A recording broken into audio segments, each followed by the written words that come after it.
Hi, I'm Aaron. I'm an IT professional working in Orange County, but I've spent the last 10 years driving up to Central California on weekends to help my family turn what was a tore-up cattle ranch into what is now Run Vineyards and Winery. My parents just announced that in 5 years they're moving to France, and I've got that much time to grow the business, become a winemaker, and figure out how to run this place myself.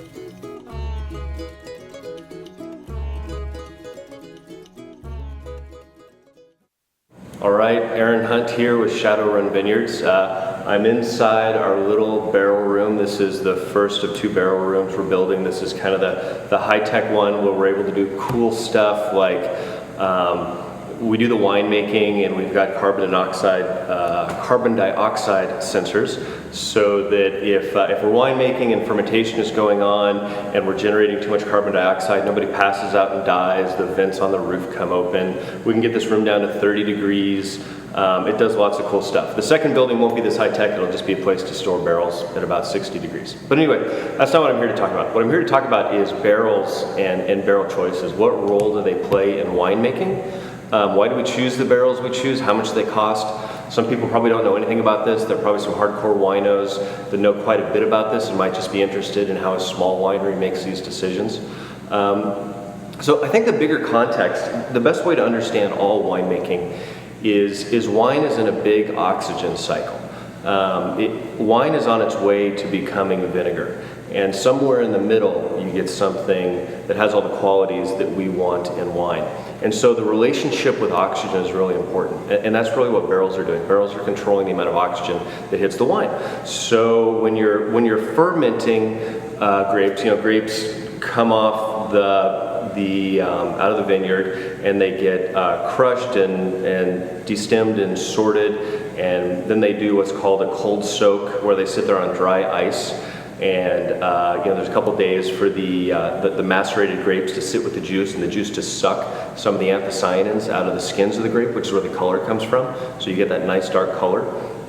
There's obviously a little bit of oxygen, a little bit of inert gas on top of that.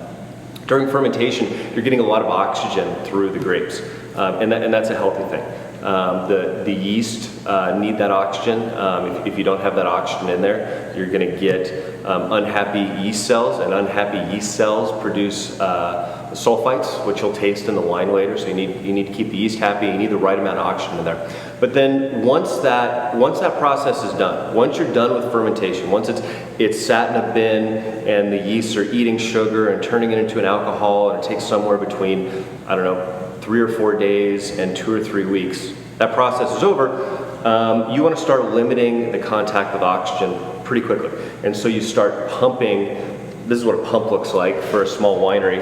This guy, we hook a hose on one end of this into a big tank. We hook another end into a barrel, and you start pumping the juice into a barrel. The fully fermented, and at this point, it's basically wine. There's no more sugar in there. It's a dry wine, meaning all the sugar is turned into alcohol. It goes into one of these guys.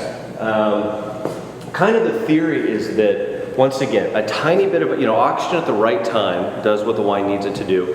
Too much oxygen is going to turn it into vinegar. And the less oxygen that hits the wine, the more you're going to preserve the fruit flavors. So like in Australia, they do some really extreme stuff. They didn't even put wine into wood barrels. They put it into stainless steel containers with the idea that it's going to get no oxygen. It's going to preserve all the fruit flavors, and you get this big fruit bomb. There's some pluses and minuses to that.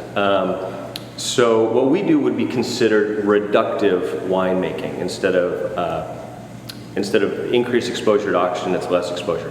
So we're pumping into these barrels, and then once it gets in here, the wine gets brought up to about this level, and then you put a bung in the top, and then it sits here for anywhere from a year to 2 years. So there's lots going on inside these barrels, and I'll start with the barrel choice.